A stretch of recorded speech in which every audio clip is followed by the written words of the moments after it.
On this episode of the Dairyland Initiative podcast, we're going to be talking about heifer housing. Hi, I'm Courtney Hallbach. And I'm Nigel Cook. And this is the Dairyland Initiative podcast, where we get to discuss issues related to the housing and management of dairy cattle. Let's dive in. Well, if you've tuned in to all of our podcasts, you may have noticed we've talked about calves. How many? Is this 26? I think this is 26. Good Lord. But we've covered calves. We've covered adult cows. We've talked a little bit about first lactation heifers, but there's this whole group of animals that we have seemingly forgotten about. The forgotten herd, Courtney. Yeah, today we're gonna give them some time. Yeah, time on the podcast. So there's usually rather a lot of them on most farms. Quite a few. They don't get a lot of attention. No, so we're going to be talking about our heifers. Well, Courtney, we're going to revisit what the industry's doing. Okay. So our dairy industry is building a lot of free stalls, not only for adult cows, but for heifers as well. Mm-hmm. In fact, I think most farms would love to get heifers straight into free stalls. Yeah, more and more questions. After weaning. Yeah, it's an efficient use of space. We understand that. It doesn't require as much bedding. Understand all of those drivers, but there's a but. We're having some challenges. These are fast-growing, variable size individuals. Yeah, and especially based on how you're grouping animals, you might have a significant difference in stature between the animals. Yeah, particularly medium, smaller size herds. How many groups of heifers are you really going to have? It's difficult to think beyond 3 or 4, and within those groups, the size is going to vary. And so that makes it really hard to size free stalls to the animals that are occupying those pens. Why we like bedded packs so much is that you don't have to size based on the animals. And while I'm really confident about the sizes of our adult cow freestall recommendations, we've had to revisit recommendations over the years for heifers. Yeah. And in general, we haven't built them big enough. Huh. Yeah, so it's been a problem. When you put heifers in a nice climate-controlled building, so they come from the outside, out on pasture, and you feed them with all the wonderful feeds that we have available, they have a tendency to get a little bit too fat. Yeah. Not uncommon to go to our freestall housed heifer barns and find some chubby-looking heifers. Yeah. Problem. Number one. They don't do well when they calve.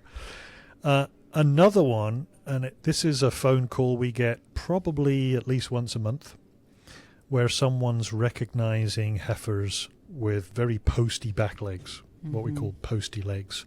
Or in the good old days, we referred to this as spastic paresis. That's a fancy term. Or Elso heel.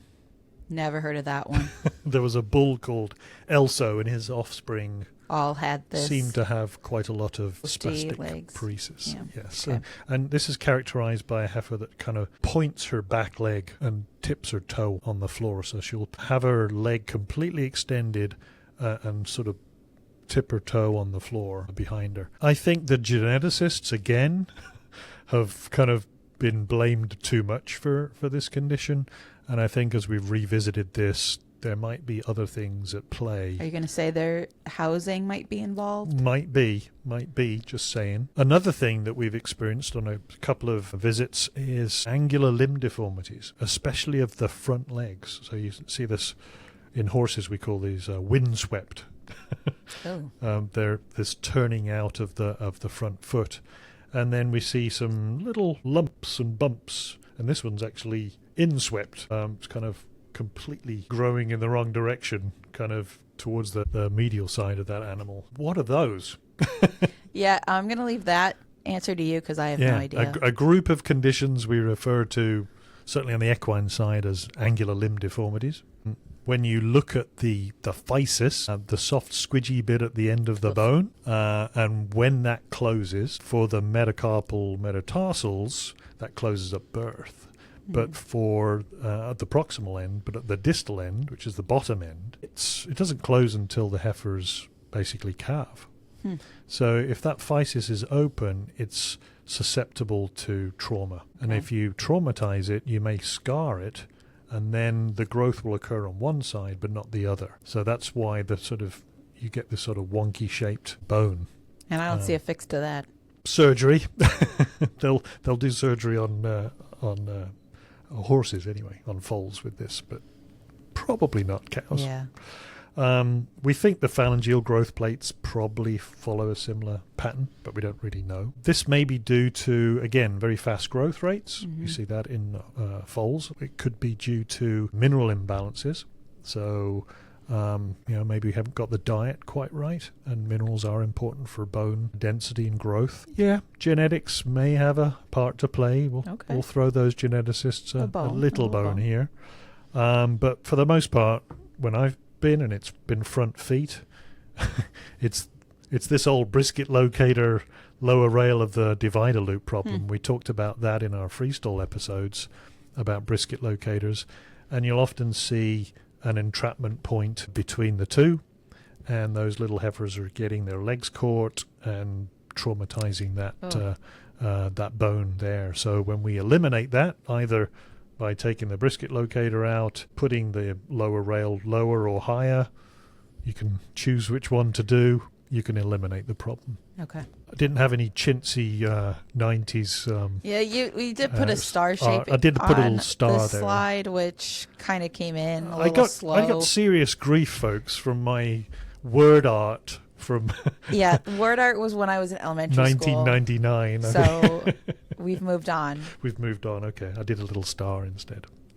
And in our last episode, we talked about the big one, which is the corkscrew claw syndrome. Or reverse corkscrew.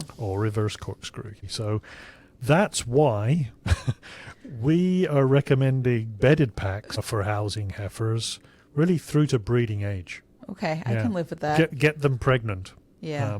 Before you move them into a free stall. And that makes sense. And that is a message 99% of farmers are not going to want to hear. No, they're really not. Because it's a less efficient use of space.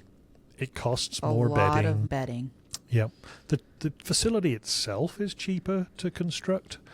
So that is one advantage. But we kind of understand the pushback. Yeah. But again, we're building from the heifer up. And this is what we need for the heifers. Yep, we're advocating on behalf of the heifer here. Yep. So we have layouts, recommendations for bedded packs that have a sort of concreted feed area, a feed alley, typically about 12 feet deep. We have a demarcation, usually a concrete curb. Tiny one. Just the animals can step over that separates the bedded area from the concreted area so it doesn't just become a sort of mulched up mess. And having that water right on the edge of that curb where it's only accessible from the feed alley. So putting concrete up around on the bedded pack side so that we don't have water splashing in and ruining that bedding and taking away from resting space. Cows are the messiest of drinkers. They are. So we want that splashing water to land in the concreted area, not on the bedded area. Yeah. And then don't go too deep with your bedded area, because generally cattle do like to lie on the periphery of these bedded areas. Mm-hmm. And if you're always constantly traveling from the back to the front, then this kind of area really does get mulched up and churned. So usually no deeper than about 30 feet. I've seen a few deeper than that, but you need to be a little bit more generous with square footage then. The good news is for those with free stalls, hey, you can switch them back easily. You can easily switch them back to bedded packs. You just got to navigate a few roof posts here and there, but pretty minor inconvenience. And in herds that have been struggling with these problems, with these kind of skeletal problems in heifers and corkscrew claw syndrome, they've done this. They have reverted back and put bedded packs in, so it can be done. But we have also seen some really nice newer facilities constructed following the typical rules for natural ventilation. Yep, so oriented east to west and having the higher side, if it's a monosloped barn, facing towards the south. You can add a little shade panel in to get some light in there if you want, but really nice barns. Yep, big open airy spaces, well ventilated with natural ventilation for the most part, but pretty nice bedded pack areas for these heifers, generally trying to keep the groups relatively small post-weaning. Keeping within, a couple months age so that you don't have that variety in sizing. Not too big a variation. And you see the vertical bar feeder there just to so they can't escape. Nope, don't want them to escape and get them used to eating at a feed bunk. Yeah, yeah. And we can put positive pressure tube supplemental systems in the back of these pens. Yeah, usually we have really great ventilation with the natural ventilation, but the back corners may become a little stale, so we like to place those tubes directly over the bedded pack to have that fresh air in the wintertime. In terms of square footage per animal, the data isn't very strong. The data's not strong, but what farmers say is pretty convincing. So usually the more space, the better. Yeah. And our absolute minimum for our young calves would be 35 square feet of resting space, or 3.3 square meters, and it just goes up from there. But really, the more space you can provide, the better. And this area is what animals are resting on. This is not including the feed alley. Right. This is just the bedded area, and this goes all the way up to sort of 100, 150 square feet for adult cows. So those are our recommendations. We've used information from visits with farmers, from a lot of the Danish recommendations we've used here, and just tried to do the best we can for putting these numbers together. But more is better. So once we have those heifers bred and they are becoming pregnant, confirmed pregnant, and we can move them into a freestall barn. I'm pretty comfortable at that point that most of the skeletal development is well on its way. We haven't damaged the pedal bones permanently and created some of these issues that we've seen housing heifers from a younger age in free stalls. And hopefully your animals have more uniform sizes at this point as well. Yes, the recommendations that we have for stall sizes become a lot more sound at this point. And you can lay out these pens in a variety of different ways. We've seen this sort of drive-by perpendicular stall platform layout where each pen of heifers has at least 2 alleyways, and you can kind of move the heifers in between the alleyways as you scrape. It's a little bit more labor intensive. So again, very traditional, typically 6-row barns with drive-through feeding. We see a lot of those. And our alley widths in here are all very standard to what we see in our adult cow facilities. Yeah. For the most part, we're looking at pregnant age upwards, so they're not going to be that much different from the adult specs. They can be one-sided 3-row pen with an enclosed feed lane, but we do see some variation where we have outside feed lanes, and that really is kind of a response to trying to avoid heifers getting too fat, giving them a little bit more exercise, allowing them to shelter from bad weather with stalls that are within a barn, but asking them to feed outside. Mm-hmm. And this, on the screen, is an example of a farm here in Wisconsin. Yeah, it's a 4-row barn, and the heifers get to go outside on each side of that barn, so 2 feed bunks. Until proven otherwise, Courtney, we're going to go with the fact that heifers need cooling too. Yes, we can't forget about them. Yep. And the recommendations that we're going to use are very similar to what we would recommend with our adult cows. So we're going to imagine that they get heat stress at about a THI of 65 to 70, and that they are going to need fast moving air like adult cows once we hit those temperatures. Probably not going to soak them. I don't think I've seen many barns with water soaking of heifers, but we do want to see the fans, and those fans are going to be over the resting areas. Mm-hmm. Yeah, so you should be looking at installing recirculation fans in these facilities. Do you need to mechanically ventilate them? We've seen some tunnel ventilated barns for sure. That is an option as well. I'm kind of on the fence on that one as to whether we go to the full expense of mechanical ventilation for this population. But it's, again, something to consider. Yeah. The stall surface choices, we raised the concern last episode. Yep. Lots of red flags with sand, especially recycled sand. And because we're not too worried about mastitis in these animals, we see a lot of benefits with deep bedded manure solids. Yeah, my preference is to stay with deep bedding, but change the type, and the obvious choice is manure solids. Mattresses can be used, and with young fit animals that are able to get up and down, the negative impacts of mattresses are probably less in that younger, fitter population compared to a poor old cow with a sore foot trying to get up on those surfaces. But within our survey work that we've done, we still see challenges of mattress barns, even in the heifer population. Interesting. We see with deep bedding more milk, less lameness, fewer hock lesions. We've had to deal with this challenge of this corkscrew claw syndrome with particularly abrasive recycled sand. But oftentimes the barns that are utilizing mattresses for rearing heifers, those animals are producing less milk when they calve in first lactation, to the tune of about 15 pounds of milk at first test, or nearly 7 kilos. So it's not Yikes.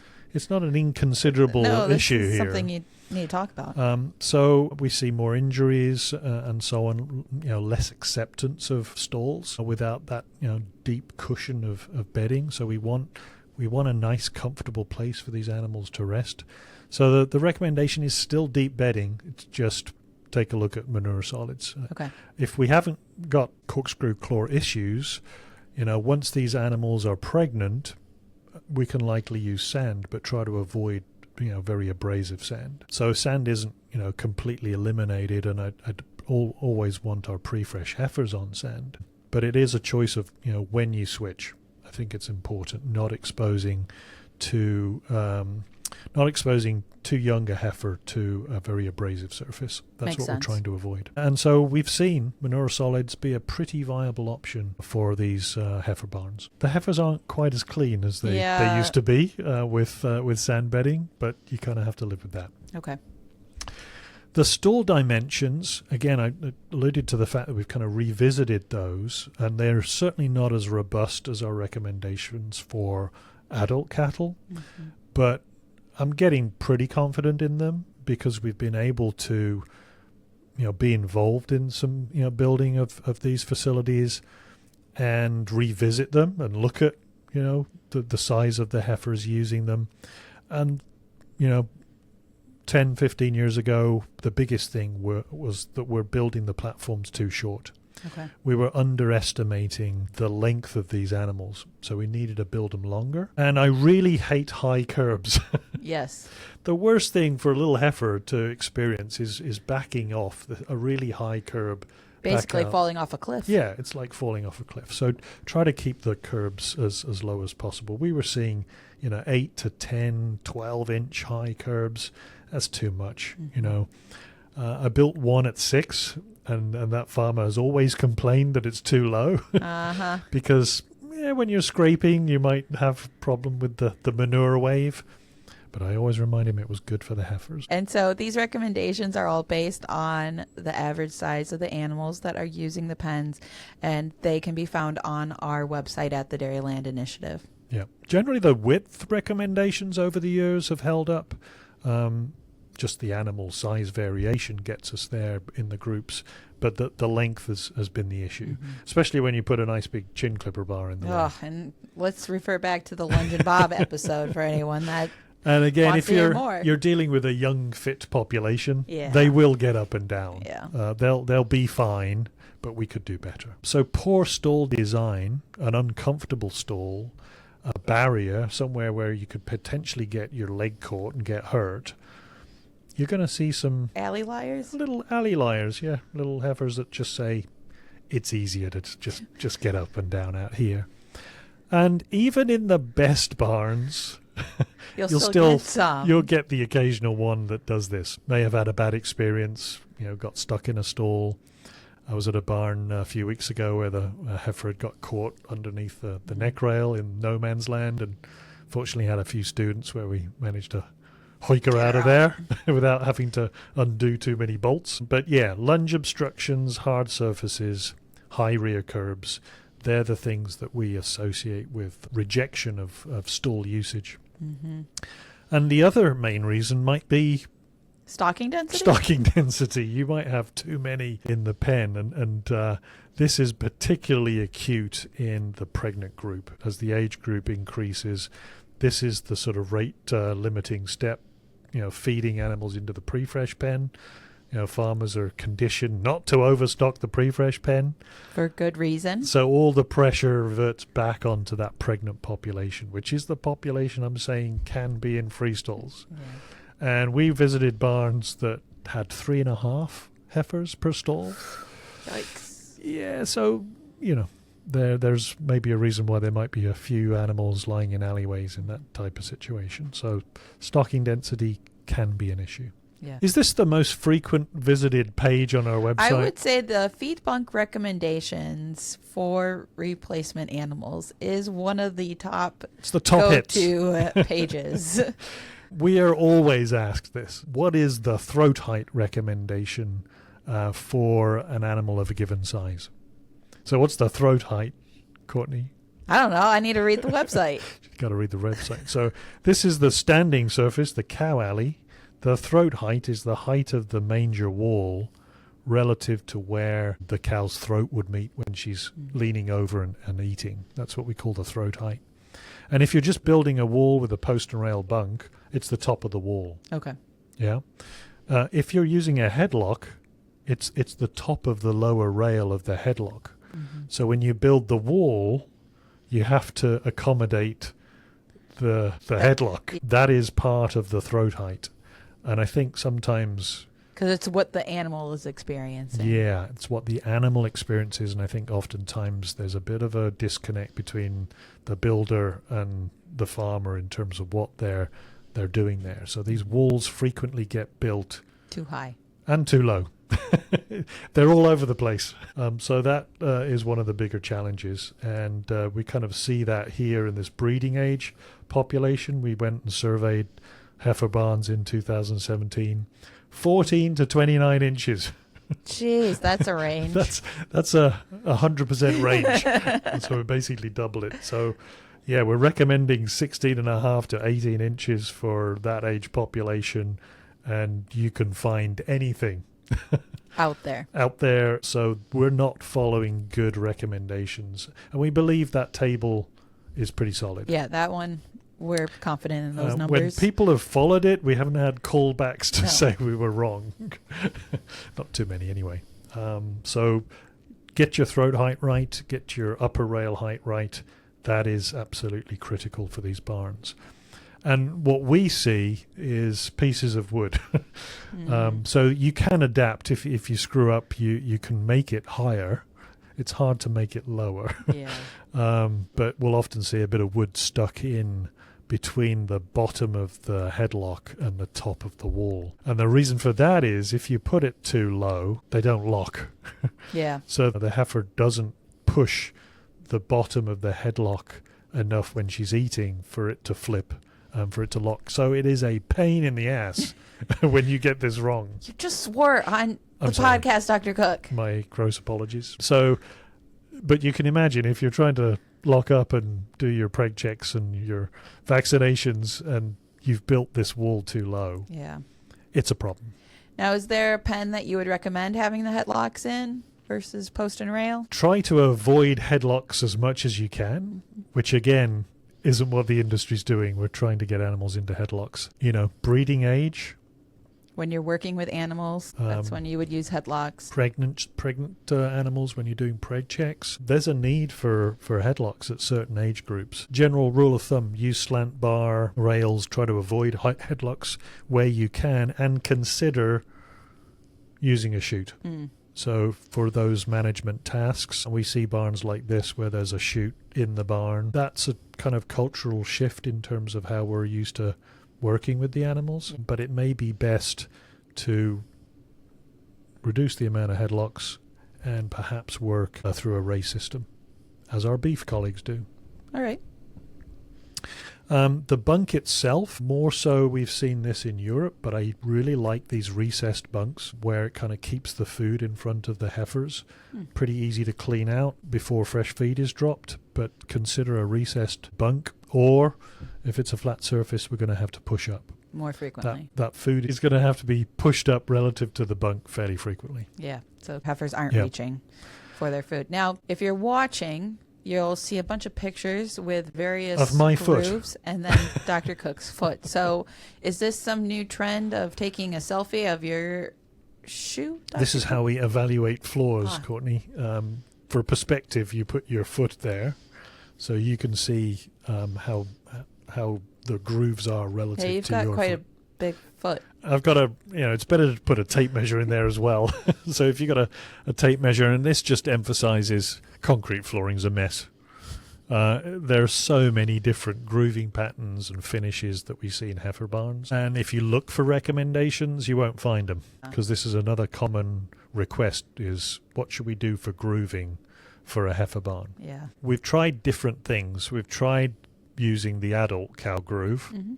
It's okay. I think, again, once they're pregnant age upwards, probably fine. But the accommodation I tend to make is make the groove a little narrower. Okay. So we've typically used 3/4 inch wide grooves for adult cows. I'll make those 1/2 inch for growing and breeding age heifers. Okay. They got littler feet, Yeah. so it kind of makes sense that you don't need as big a groove. But you keep the spacing the same. Some people have asked me about mini grooving for heifers. Yeah, the concern there is, and that's putting just a small groove or kind of a texturing of the concrete, is heifer poop is fairly solid, and it kind of fills in between the grooves pretty easily, especially in the summer where it can get quite slick. It might be useful in certain areas where there's a waterer, for example, so that water flushes the crossover area, but generally going to stick with a basic groove. Okay. But in front of the feed bunk, we're going to put that rubber. Yeah, we're recommending rubber because of corkscrew claw syndrome. We're going to really push for rubber in front of the feed bunk. When you do that, you're going to get longer claws. So if you're not typically trimming heifers before first calving, you're probably going to have to do that when you add rubber in this situation, because you're obviously lessening hoof wear. So there is an adaptation there. Okay. So there's the cost of adding it, but then there's also a management adaptation. If you're not trimming, then you're going to need to. I think heifers benefit from being outside. Yeah. We like to see outside access as an option. We see it relatively commonly in different herds across Wisconsin. So allowing some Would you say planned outside access. pregnant animals? Pregnant animals, that's what the biggest group we kind of see here. About 1/3 of the farms using outside access there. So, yeah, kind of like a little bit of outdoor access. Not Give them a little bit more exercise. not when it's -40 and Obviously. it's freezing, but there's potential benefits of exposing that hoof to a softer surface, of more exercise, natural living. It's a positive, I think, for animal welfare, and so we'd like that sort of built into the system. Great. So our overall housing recommendations, It's slightly different than our lactating animals. they are. It's different from adult cows. So bedded pack housing preferred where possible, all the way up to those animals becoming pregnant, but free stalls thereafter is fine. Deep bedded free stalls. But with manure solids or organic bedding versus sand, especially recycled sand. Yeah, that is the really big one there. Using a post and rail or slant bar feed bunk where you can. Obviously, we're going to manage our heifers. May need some headlocks for that, but also heavily consider working these animals through a well-designed race and shoot system. Using rubber flooring in front of the feed bunk. Again, I don't think we need that for adult cows in most situations, but I think we do for heifers. And it's important that it has high compressibility for better grip. Yeah, think of a softer natural rubber where we've got grip and support for those sharp little feet that dig into that rubber. And then where you can provide outside access for particularly that pregnant group, I think can benefit from that. So we've arrived at a slightly different place for our heifer housing recommendations, Courtney. You have a lot of experience with why we have come to this place for all valid reasons. So these heifers haven't been forgotten after all. Thanks for joining us. Thank you. The Dairyland Initiative is supported by industry leaders who are advancing cow comfort worldwide. We would like to say a special thank you to our premier sponsor, Saputo, who is providing the global community with high-quality dairy products made from high-quality milk from healthy and well-cared-for animals. We'd also like to say thank you to our other sponsors, SaveCows.com, Zinpro, GPS Dairy Consulting, 40 Barn, SureGain Trow Nutrition, Munters, J&D Manufacturing, VES Artex, Ventec, and Kestrel Instruments. Thanks for tuning in to the Dairyland Initiative podcast. Want more Dairyland Initiative? Be sure to subscribe to our podcast, follow us on our socials, and visit our website for all of the latest recommendations in dairy cattle housing and management. See you next time.